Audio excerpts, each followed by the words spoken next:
हमारे विभिन्न ज्ञानवर्धक कार्यक्रम देखने के लिए आप हमें अभी सब्सक्राइब करें, बेल आइकन को प्रेस करें ताकि आप देख सकें हमारा कार्यक्रम सबसे पहले। और अधिक जानकारी के लिए फेसबुक पेज को लाइक करना न भूलें। जय माँ इंद्राक्षी। इंद्राक्षी धाम में दर्शकों आप सभी का हम हार्दिक स्वागत करते हैं। आज के दिन जिन जातकों का जन्मदिवस है, मैरिज एनिवर्सरी है, उन सभी को हमारी तरफ से बहुत बहुत शुभकामनाएं। आज सफला एकादशी है और इस एकादशी का महात्म्य बहुत विशेष होता है। साथ ही हम ये भी बताएंगे कि एकादशियों का प्रभाव आपके जीवन पर बहुत अच्छे से आता है और आपके जो ग्रह होते हैं उसमें बहुत ज़्यादा शांति होती है। आज की चर्चा सुनिएगा। आइए आज का पंचांग हम देखते हैं। 9 जनवरी दिन शनिवार, सन 2021, पौष मास, कृष्ण पक्ष, संवत 2077। तिथि आज एकादशी है। नक्षत्र विशाखा, राहु काल 9 से 10:30 और दिशा शूल पूर्व दिशा। एकादशी का जितने भी भक्तजन, साधक जन उपवास रखते हैं, वैकुंठ की प्राप्ति होती है, भगवान की सन्निधि की प्राप्ति होती है, आत्मा में परम संतोष की प्राप्ति होती है। एकादशी का महात्म्य बहुत ही बड़ा बनाया गया है और भगवान श्री कृष्ण ने एकादशी के महात्म्य के बारे में अनेकों प्रकार की रहस्यात्मक गूढ़ रहस्य से परिपूर्ण चर्चाएं की हैं। एकादशी का व्रत जिस घर में रखा जाता है उस घर में ये मत समझें कि जिनका एकादशी का व्रत है उनको लाभ मिलता है। आसपास जो परिजन लोग होते हैं ना, उस एकादशी की छाप का परिणाम उनके ऊपर भी आता है। कहते हैं ना, जैसा खाए अन्न वैसा होए मन। एक कमरे में एक साधक भगवान के दरबार में बैठकर के अगरबत्ती जलाता है, भगवान के दरबार में बैठकर। किसके लिए? प्रभु के लिए। लेकिन उसकी सुगंध, उसकी सुवास उस घर में जितने ही लोग रहते हैं सबको आती है, क्योंकि भगवान सदैव देते हैं। एक दिया हम प्रभु के लिए जलाते हैं, उस दीपक की रोशनी सबको होती है। भोग हम भगवान को लगाते हैं, लेकिन वो बंटता सब में है। देखो भगवान की कितनी बड़ी बातें हैं और कितनी बड़ी महिमा है। मेरे साधकों, ऐसे ही जिस घर में एकादशी का उपवास रखा जाता है उस घर में सुख समृद्धि बनी रहती है। हमेशा ध्यान रखें, मैं अक्सर अपने एपिसोड में कहता हूँ कि जो भी आपके घर में एकादशी का फास्ट रखते हैं, व्रत उपवास करते हैं, उनका सहयोग करना चाहिए। और ख़ास तौर से तो बड़े बुज़ुर्ग ही एकादशी का व्रत ज़्यादातर रखते हैं, अगर एक परसेंटेज निकाली जाए। और किसके लिए रखते हैं वो? अपने बच्चों की मंगल कामनाओं के लिए। कोई दादी अपने पोते के लिए रखती है, पोती के लिए रखती है। कोई माँ अपने बच्चों के लिए रखती है, अपने परिवार के लिए रखती है, अपनी सुख शांति के लिए रखती है। कोई साधक अपने प्रिय प्रभु के लिए रखते हैं, परिवार के लिए रखते हैं। और कोई किसी के साधु संत के वचन सुन करके परम मोक्ष की प्राप्ति के लिए इस प्रकार के सुंदर और इस प्रकार के भगवान से जोड़ने वाले व्रत रखे जाते हैं। हमेशा ध्यान रखें, महीने की एकादशी में जो वो लोग व्रत नहीं रख पाते, वो अपने खान पान को सौम्य रखें, अपने खान पान को अच्छा रखें, ताकि उन्हें विशेष प्रकार के लाभ की प्राप्ति होती रहे। पूरे विश्व में एकादशी का व्रत रखा जाता है, ऐसा आपको मानना ही पड़ेगा। भारतवासी पूरे विश्व में फैले हैं। भारत की धरोहर, भारत का ज्योतिष विद्या, भारत का ज्ञान, भारत की साधनाएं पूरे विश्व में फैली हैं। तो कहने का भाव, जो कार्य एक दिन एक विशेष समय में अनेकों लोगों के साथ होता हो, एक प्रार्थना बहुत लोग करते हों, तो उस प्रार्थना का मर्म बढ़ जाता है, उसका महत्व बढ़ जाता है, और जब उसका महत्व बढ़ता है ना, तो उसका लाभ भी बढ़ जाता है। सफला एकादशी है, कामों को सफल बनाती है। भगवान श्री कृष्ण का जागरण करें, भगवान जनार्दन की सेवा करें। और मैं तो एक बात ज़रूर आपसे कहूँगा कि हर एकादशी पर गजेंद्र मोक्ष पढ़ा करें। भगवान विष्णु के 108 नामों को हर एकादशी पर जरूर जपा करें, जरूर जपें। हरि संकीर्तन, हरि कीर्तन हर एकादशी में हर घर में होना चाहिए। ओम जय जगदीश हरे की आरती प्रतिदिन करें, लेकिन एकादशी में अवश्य करें। बस इतना भर भी आप करते रहे ना, आपको आनंद की प्राप्ति होगी। अब मैं बताता हूँ आपकी जन्म पत्रिका और कुंडली की कुछ बातें। आपकी जन्म पत्रिका में, आपकी कुंडली में कोई भी ग्रह खराब है, राहु हैं, सूर्य हैं, चंद्र हैं, शनि हैं, XYZ, इस प्रकार से जब आप व्रत भावना करते हैं ना, तो आपको परम लाभ की प्राप्ति होती है। आपके ये उपवास, आपका ये तप आपके ग्रहों को बल देता है।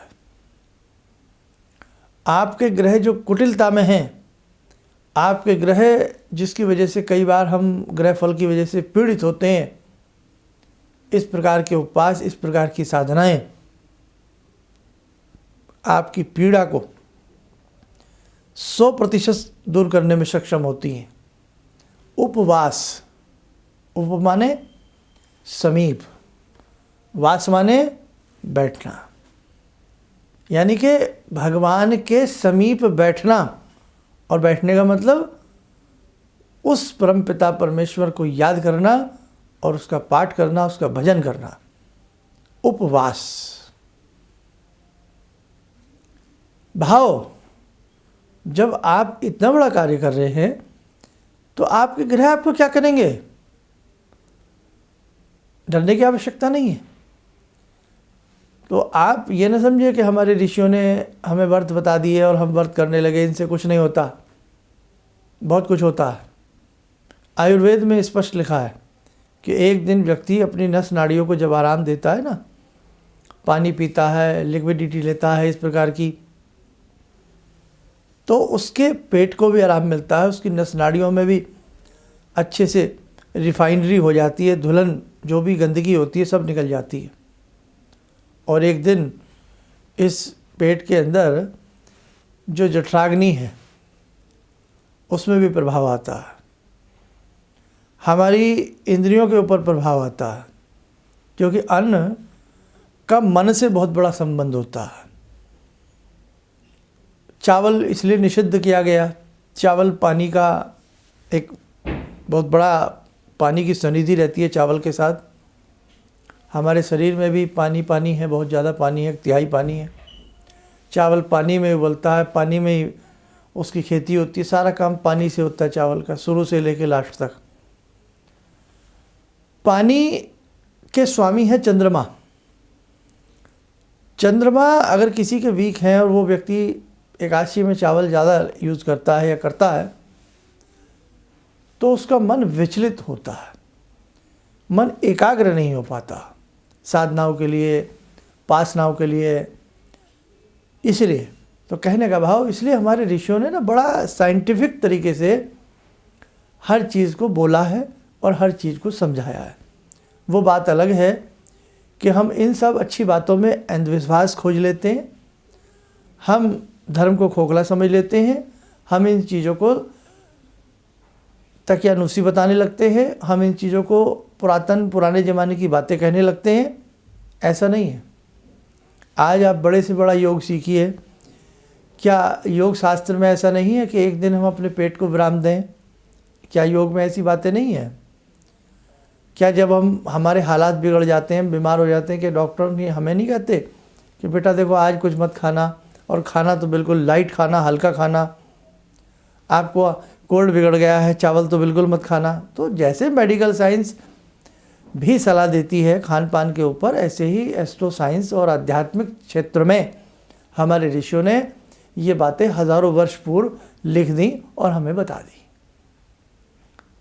पहले हम हर चीज़ को समझें, पढ़ें, तब हम उसमें कोई कुछ कहें तो समझ में आता।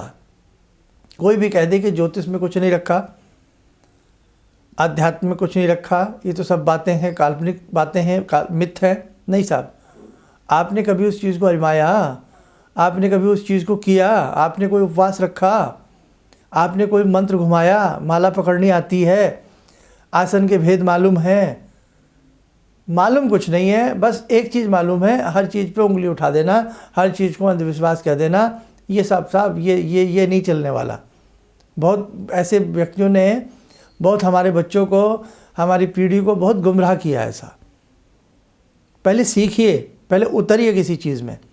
अब हम कह दें साइंस बेकार है, कैसे कह दें भाई? हमने साइंस पढ़ी है क्या? बेचारे साइंटिस्ट रात दिन किस प्रकार की रिसर्च कर रहे हैं।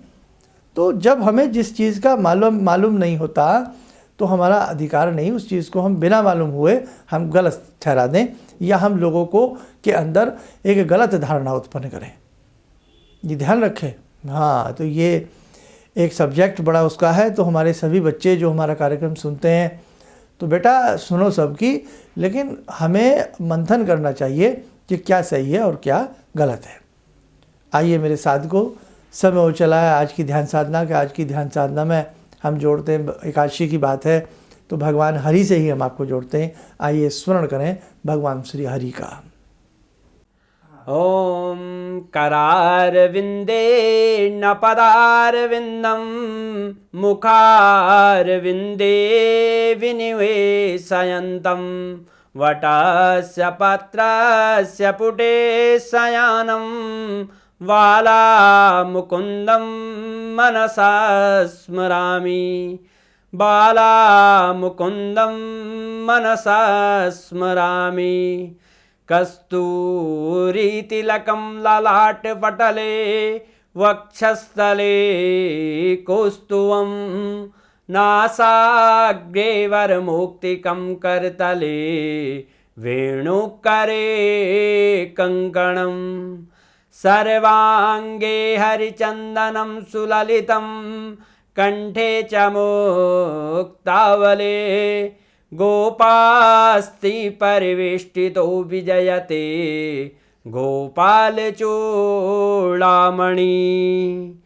शान्ताकारं भुजगशयनं पद्मनाभं सुरेशं विश्वाधारं गगनसदृशं मेघवर्णं शुभांगं लक्ष्मीकान्तं कमलनयनं योगवृद्ध्यानगम्यं वन्दे विष्णुं भवभयहरं सर्वलोकैकनाथं। कवच बना लें, ध्यान करें, भगवान हरि का आशीर्वाद हम सबके ऊपर बरस रहा है।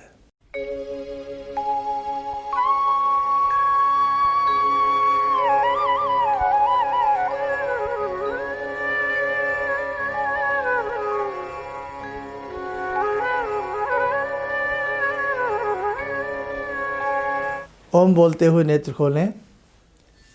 आप देखो, बहुत लोग आए दिन जन्म पत्रिकाओं की हमसे बात करते हैं। मैं तो थोड़ा सा यहाँ आपको समझा दूँ, 1 मिनट का समय लूँगा। जन्म पत्रिका पहनना एक अलग चीज़ है, और जन्म पत्रिका के बाद जो हम उपाय आपको बताते हैं वो भी तबीयत से करना एक अलग बात है। बहुत लोगों की ये धारणा है जन्म पत्रिका बन गई और हमारे घर आ गई, अब हम ठीक हो जाएंगे। डॉक्टर साहब के पास गए, फुल बॉडी चेकअप कराया, रिपोर्ट आ गई, अब हम ठीक हो जाएंगे। हो जाएंगे ऐसे ठीक? नहीं ना। अब उस रिपोर्ट्स को विद्वान डॉक्टर पढ़े, अच्छे से हमें मेडिसिन बताएंगे, उपचार बताएंगे, और अच्छे से हम उस उपचार को करेंगे तब ठीक होते हैं। इसीलिए मैं संदेश हमेशा यही देता हूँ, कभी भी ये साधक न मान लें कि बस जन्म पत्रिका बनवा लो साहब, कहीं से भी बनवा लो, शर्मा जी से, वर्मा जी से, किसी से भी बनवा लो, हम ठीक हो जाएंगे। नहीं, ठीक करेंगे आपके उपाय, आपकी साधना। तो हमेशा ध्यान रखना, चाहे हमारे यहाँ से जन्म पत्रिका बनवाते हैं, हॉरोस्कोप कहीं से भी बनवाएं, बनवा ली है अच्छी बात है, अब वो आपके काम आएगी, जिसके लिए भी बनवाई है उसके जीवन में पूरे जीवन उसके काम आएगी। लेकिन जब जब जीवन में कोई आपदा महसूस हो, उस पत्रिका को किसी को दिखाइए और उसका सोल्यूशन उनसे प्राप्त करके उन जो भी वो बताते हैं उसे मन से करेंगे तो हमें बहुत अच्छा लाभ मिलेगा। और हमारे संस्थान में जितनी भी जन्म पत्रिका सबकी आई हुई हैं, पिछली जो भी जन्म पत्रिकाएँ थी पिछले माह की, वो करीब करीब सबकी भेजी जा चुकी हैं। कोई एक दो रुक गई होगी तो वो भी एक दो दिन में सबकी जन्म पत्रिकाएँ यहाँ से हम लोग भेज देंगे। और व्यक्तिगत रूप से जो मिलने की बात कर रहे हैं तो वो भी बहुत शीघ्र उसका भी संदेश हम देने वाले हैं। जय माँ इंद्राक्षी। मुझे ये अंदर से विश्वास हो रहा था कि जो चीज़ 2-3 मैं ढूंढ रही हूँ, क्योंकि थोड़ी बहुत मैं भी भगवान में आस्था रखती हूँ, तो मैं ये सोची थी कि मुझे वो चीज़ें मिल जाएंगी। और रियली मुझे आज यहाँ बैठ के ऐसा लगा, जो आपने 2-3 चीज़ें करने के लिए बताई हैं, कि शायद मेरी समस्याओं का हल शुरू हो गया आज से। किसी भी समस्या के समाधान के लिए मिले प्रसिद्ध हस्तरेखा एवं वास्तु विशेषज्ञ प्रोफेसर धर्मेंद्र शर्मा जी से। नोट: शिविर में भाग लेने हेतु एवं व्यक्तिगत रूप से मिलने के लिए कॉल करने का समय सुबह 10 बजे से शाम 6 बजे तक। हमारे विभिन्न ज्ञानवर्धक कार्यक्रम देखने के लिए आप हमें अभी सब्सक्राइब करें, बेल आइकन को प्रेस करें ताकि आप देख सकें हमारा कार्यक्रम सबसे पहले। और अधिक जानकारी के लिए फेसबुक पेज को लाइक करना न भूलें।